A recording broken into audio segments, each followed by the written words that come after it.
जयकारा शेरावाली बोल सच्चे दरबार की जय। नवरात्रों में श्री दुर्गा सप्तशती का बहुत ही महत्व है, इसका पाठ जरूर करना चाहिए। श्री दुर्गाय नमः। श्री दुर्गा सप्तशती। पहला अध्याय। मेधा ऋषि का राजा सुरत और समाधि वैश्य को देवी भगवती की महिमा बताते हुए मधुकैटभ का प्रसंग सुनाना। विनियोग। पहले चरित्र के ब्रह्मा ऋषि, महाकाली देवता, गायत्री छंद, नंदा शक्ति, रक्तजंतिका, बीज, अग्नि तत्व और ऋग्वेद स्वरूप श्री महाकाली देवता की प्रसन्नता के लिए पहले चरित्र के रूप में विनियोग किया जाता है। ध्यान। भगवान विष्णु के सो जाने पर मधु और कैटभ को मारने के लिए कमल से पैदा होने वाले ब्रह्मा जी ने इसकी स्तुति की थी। उन महाकाली देवी का मैं सेवन करता हूँ। वे अपनी 10 भुजाओं में खड़ग चक्र गदा बाण धनुष परिघ शूल भसुंडी मस्तक और शंख धारण किए हुए, जिनके 3 नेत्र हैं। वे अपने तमाम अंगों आभूषण धारण किए हुए। उनके शरीर की चमक नीलमणि के समान है और वे 10 मुख और 10 पैरों वाली है। मार्कंडेय जी बोले, सूर्य के पुत्र श्रावणी जो 8 मनु कहे जाते उनकी उत्पत्ति की कथा विस्तार कहता हूँ। हे क्रोष्टकी, जो सुनो। सूर्य पुत्र महाभाग श्रावणी भगवती महामाया के अनुग्रह से जिस प्रकार मनवंत्र के स्वामी हुए, वह प्रसंग सुनाता हूँ। पूर्व काल की बात है कि सवारोचित मनवंत्र में सूरत नाम के राजा जो चैत्र वंश में उत्पन्न हुए, समस्त भूमंडल पर उनका अधिकार था। यह दुर्गा सप्तशती मार्कंडेय पुराण में 78वें अध्याय से प्रारंभ होती है तथा 90वें अध्याय में समाप्ति। क्रोष्टकी ऋषि ने मार्कंडेय मुनि के स्थावर जंगम जगत की उत्पत्ति और मनुओं के विषय में पूछा है। मार्कंडेय जी ने 7 मनुओं का वर्णन कर चुके, अब 8वें मनु का वर्णन करते हुए क्रोष्टकी ऋषि से कहते हैं। वे प्रजा का अपने और पुत्रों की भांति धर्मपूर्वक पालन करते थे। फिर भी उस समय कोला नगरी का नाश करने वाले क्षत्रिय उनके शत्रु हो गए। राजा सुरत की दंड नीति बड़ी प्रबल थी। उनका शत्रुओं के साथ युद्ध हुआ। यद्यपि कोला विध्वंसी संख्या में कम थे, तो भी राजा सुरत युद्ध में उनसे ही हार गए। तब वे युद्ध भूमि से अपने नगर को लौट आए और केवल अपने देश के राजा होकर रहने लगे। किंतु वहां भी उन प्रबल शत्रुओं पर उस समय राजा सुरत पर आक्रमण कर दिया। राजा का बल क्षीण हो चला था, इसलिए उनके दुष्ट बलवान एवं भेदी मंत्रियों ने वहां उनकी राजधानी में भी राजकीय सेना और खजाने को हत्या लिया। सूरत का प्रभुत्व नष्ट हो चुका था, इसलिए वे शिकार खेलने के बहाने घोड़े पर सवार वहां से अकेले घने जंगल में चले गए। वहां उन्होंने ब्राह्मण श्रेष्ठ मेधा मुनि का आश्रम देखा। उस आश्रम में अनेकों हिंसक जीव परम शांत भाव से रहते थे। मुनि के बहुत से शिष्य उस वन की शोभा बढ़ा रहे थे। वहां जाने पर मुनि ने आदर सत्कार किया और वे उन मुनि श्रेष्ठ के आश्रम में इधर उधर विचरते हुए कुछ काल तक वहां रहे। फिर ममता के वश में होकर वे उस आश्रम में इस प्रकार चिंता करने लगे, पूर्व काल में पूर्वजों ने जिस नगर का पालन किया था, वही नगर आज मुझसे रहित है। पता नहीं दुराचारी सेवकगण उसकी धर्मपूर्वक रक्षा करते या नहीं। जो सदा मद की वर्षा करता था और अति बलवान था, वह मेरा प्रधान हाथी अब शत्रुओं का अधीन होकर न जाने किन भोगों को भोगता होगा। जो लोग मेरी कृपया धन और भोजन पाने से सदा मेरे पीछे चलते हुए निश्चय ही अब दूसरे राजाओं का अनुसरण करते होंगे। व्यर्थ खर्च करने वाले उन लोगों के द्वारा अत्यंत कष्ट से जमा किया हुआ यह मेरा खजाना खाली हो जाएगा। ये तथा और भी कई बातें राजा सुरत लगातार सोचते थे। एक दिन उन्होंने वहां विप्र और मेधा के आश्रम के निकट एक वैश्य को देखा। उससे पूछा, हे सज्जन, तुम कौन हो और तुम यहाँ क्यों शोकग्रस्त और उद्विग्न दिखाई दे रहे हो, दुखी दिखाई दे रहे हो? राजा सुरत का यह प्रेम पूर्वक कहा हुआ वचन सुनकर वैश्य ने विनीत भाव से प्रणाम करके वैश्य बोले, राजन, मैं धनिकों के कुल में उत्पन्न एक वैश्य हूँ। मेरा नाम समाधि। मेरे दुष्ट स्त्री पुत्रों ने धन के लालच में आकर मुझे घर से निकाल दिया। इस समय धन, स्त्री और पुत्र से वंचित विश्वसनीय बंधु बांधवों ने मेरी संपत्ति छीनकर मुझे निकाल दिया, इसलिए दुखी हो मैं यहाँ चला आया हूँ। यहाँ रहकर मैं इस बात को नहीं जानता मेरे पुत्रों की, स्त्री और आत्मियों की कुशल है या नहीं। इस समय घर में वे कुशल से रहते अथवा अकुशल से। वे मेरे पुत्र कैसे हैं? क्या वे सदाचारी अथवा दुराचारी हो गए? राजा ने पूछा, जिन लोभी स्त्री पुत्र धन आदि ने धन के कारण तुम्हें घर से निकाल दिया, उनके प्रति तुम्हारे चित्त में इतना प्यार क्यों है?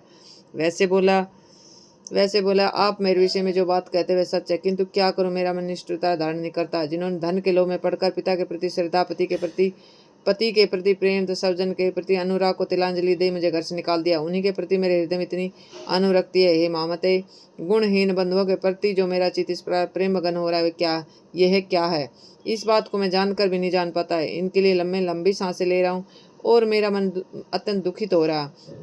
उन लोगों में प्रेम का सर्वथा अभाव है जो तो भी उनके प्रति जो मेरा मन निष्ठुर नहीं हो पाता, उसके लिए मैं क्या करूं। मार्कंडेय जी बोले, हे विरमान, तदंतर राजा में श्रेष्ठ सुरत और वह समाधि नामक वैसे दोनों साथ साथ मुनि की सेवा में उपस्थित हुए और उनके साथ यथायोग्य न्याय अनुकूल विनय पूर्ण बर्ताव करके बैठ गए। इसके बाद वैसे राजा ने कुछ वार्तालाप आरंभ किया। राजा ने कहा, भगवान, मैं आपसे एक बात पूछना हूं, कृपया कर बताइए। मेरा चित्त अपने विषय में नहीं है, इसलिए यह बात मेरे मन को बहुत दुख देती है।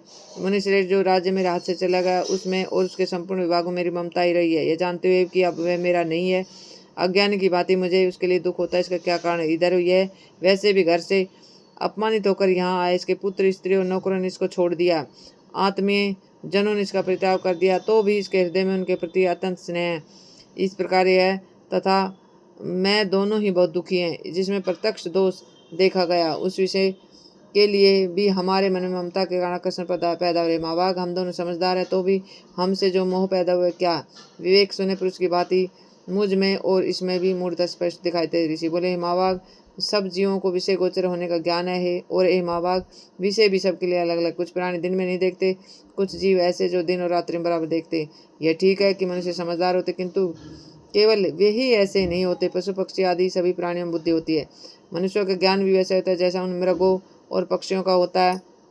यह तथा अन्य बातें भी प्राय दोनों में ही समान है। समझ होने पर भी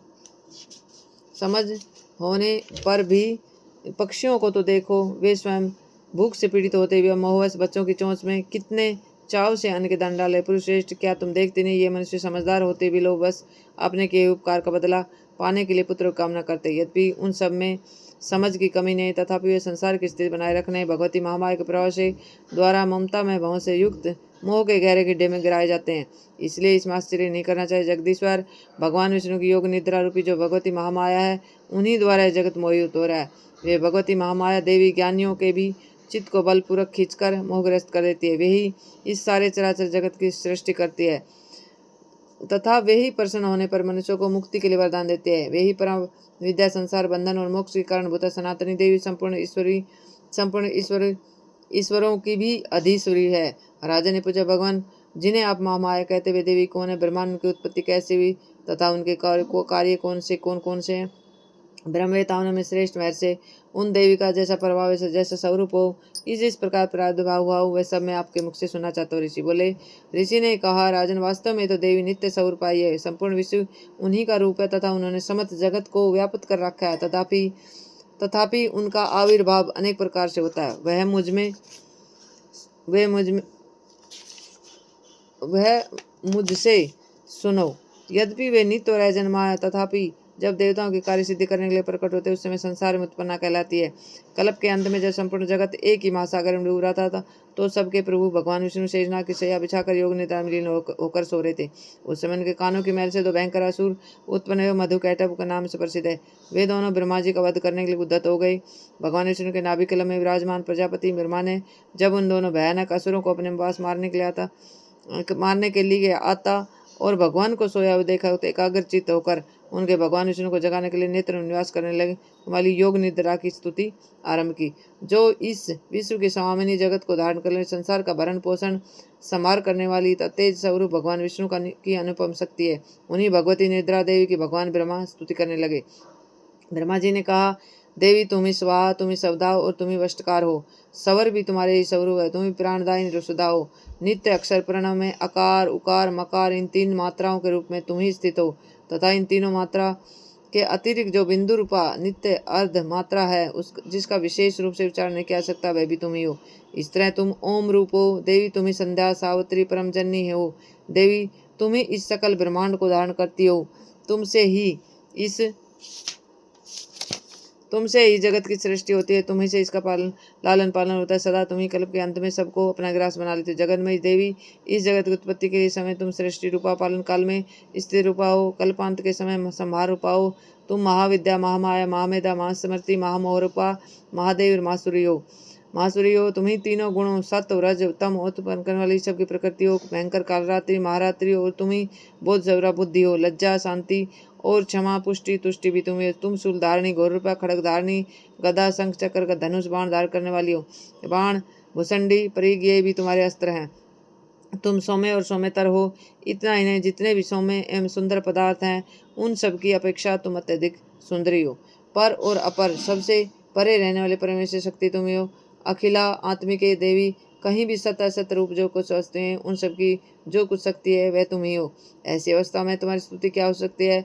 जो इस जगत की सृष्टि पालन संभाल करते हैं उन भगवान को भी जब तुमने निद्रा का अधीन कर लिया तो तुम्हारी स्तुति करने में यहाँ कौन समर्थ हो सकता है? मुझको भगवान शंकर को तथा भगवान विष्णु को भी तुमने शरीर धारण कराया, अतः तुम्हारी स्तुति करने की शक्ति किस में है? देवी, तुम तो अपने इन उदार प्रभावों से भी विशेष सतुत्य हो। ये जो दोनों दुर्धर्ष असुर मधु और कैटब है इनको मुंह में डाल दो और जगदीश्वर भगवान विष्णु को शीघ्र जगा दो। साथ ही इनके भीतर इन दोनों महान असुरों को मार डालने की बुद्धि उत्पन्न कर दो। ऋषि बोले, हे राजन, जब ब्रह्मा जी ने मधु कैटब को मारने के उद्देश्य से भगवान विष्णु को जगाने के लिए तमोगुण की अधिष्ठात्री देवी योग निद्रा की इस प्रस्तुति की, तो तब भगवान के नेत्र नासिका बाहु हृदय वक्षस्थल से निकलकर अप्रकट जन्म वाले ब्रह्मा जी की दृष्टि के समक्ष खड़ी हो गई। योग निद्रा से विमुक्त होने पर जगत के स्वामी जनार्दन उस एकार्णव के जल में शेष नाग के शैया से जाग उठे। फिर उन्होंने उन दोनों असुरों को देखा। वे दुष्ट आत्मा मधु और कैटब अत्यंत बलवान पराक्रमी थे। क्रोध से लाल लाल आंखें किए हुए ब्रह्मा जी को खाना जाने चाहते थे। तब भगवान श्री हरि ने उठकर उन दोनों के साथ 5000 वर्ष केवल वायुयुद्ध किया। वे दोनों भी अत्यंत बल के पराक्रम मद उन्मत्त हो रहे थे। इधर माया ने भी उन्हें मोह में डाल रखता, इसलिए भगवान विष्णु से कहने लगे, हम तुम्हारी वीरता से पता, तुम हम लोगों से किसी वर्ग की कामना करो। श्री भगवान बोले, यदि तुम दोनों मुझ पर प्रसन्न तो मेरे हाथों से मारे जाओ। बस इतना सा ही मैंने वर मांगा था कि यहाँ दूसरे किसी वर से क्या लाभ है? ऋषि ने कहा। इस प्रकार धोखे में आ जाने पर जब उन्होंने संपूर्ण जगत में जल ही जल देखा, तब कमल नेत्र भगवान विष्णु ने कहा, जहाँ जब पृथ्वी जल में डूबी हुई न हो वहीं हमारा वध करो। ऋषि बोले, तब तथास्तु कहकर शंख चक्र गदा धारण करने वाले भगवान ने उन दोनों के मस्तक अपनी जांघ पर रखकर चक्र से काट डाले।